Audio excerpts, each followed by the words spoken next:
To start, I wanted to point out the graphs and table behind me, which compare Apple to its competitors. Apple's competitors are Dell Technologies, Intel, HP, Oracle, and Motorola Solutions. Examining the table, we see that Apple topples over its competitors in almost every category, and this is because Apple does an excellent job maintaining their long-term competitive advantages, partially through its global networking system that allows them to authorize different distributors and sellers across the nation.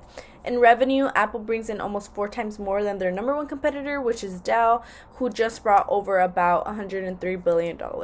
As for others, we can see Apple brings in over 5 times more than their other competitors. Moving down the table, we do see that Apple does have more in cost, being the only company that was able to surpass the $100 billion mark. We see the same trend occurring in other categories such as net income, market share, and company size. The only category where we do see a different trend would be in stock prices, where their other competitor Motorola is leading with $262. To conclude, Apple will continue to remain more successful and above its competitors throughout the years.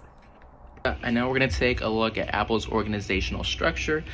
So we're going to see that Apple tends to use a more organic structure as opposed to using a mechanic one.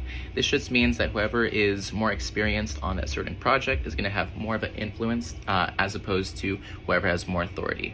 Now, as we take a look at Apple's finances, I just want to let you guys know we're going to be pulling from NASDAQ and Mergent Online for all of our statistics.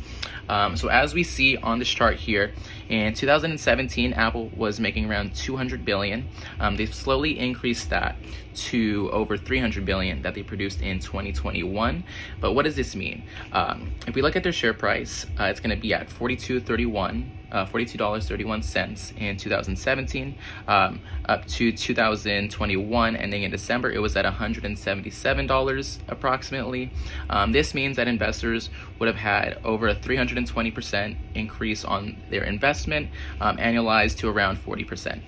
Apple is effective at all levels of strategic management. At the corporate level, Apple uses a portfolio strategy of related diversification. iPods, Apple Watches, AirPods, iPads, iPhones, and more software services like iTunes and iCloud storage all keep Apple's product lineup diversified. Apple also uses a corporate growth strategy, pushing to increase revenues and market shares. At an industry level, Apple uses the differentiation strategy. To create the Apple ecosystem, Apple focuses on developing a seamless and user-friendly experience of products and services, allowing a user to use multiple products or services and enjoy an entirely crafted experience. At the firm level, Apple uses the attack strategy, looking to overthrow Samsung and its large market share. Apple adopts their competitors' features into their devices and taking risks to develop products like AR glasses. Apple uses all these strategies to continue to be as competitive and as successful as they are today. Here is an examination of the internal and external factors that negatively and positively impact the Apple organization and its strategies. Using the SWOT analysis, beginning with Apple's leading strength, Apple has built global recognition and a reputation of high-quality products and services. With strengths come weaknesses. First, lack of device compatibility outside of Apple products, which might turn away people from buying a specific product knowing it'll be essential to buy other Apple products. Secondly, short product life, which leads to the third weakness of high cost of repair. On one hand, there are also opportunities. Phone market dominance in the US market, and for employees personally, work from home job growth.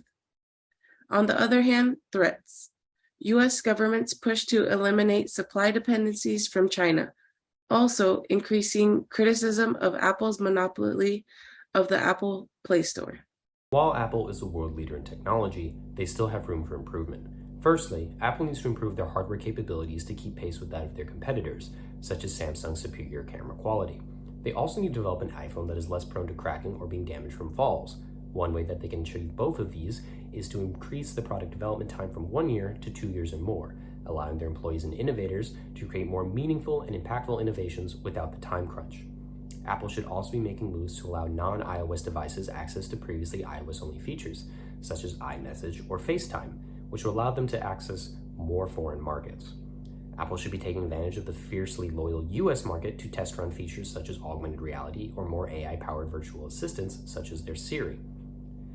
Apple should also be looking elsewhere besides China or Taiwan for their microchip manufacturing and also labor due to the fact of increasing Chinese regulations and also the probability of a Chinese and Taiwan conflict. They should look either to Africa, Europe, or to be based back in the United States.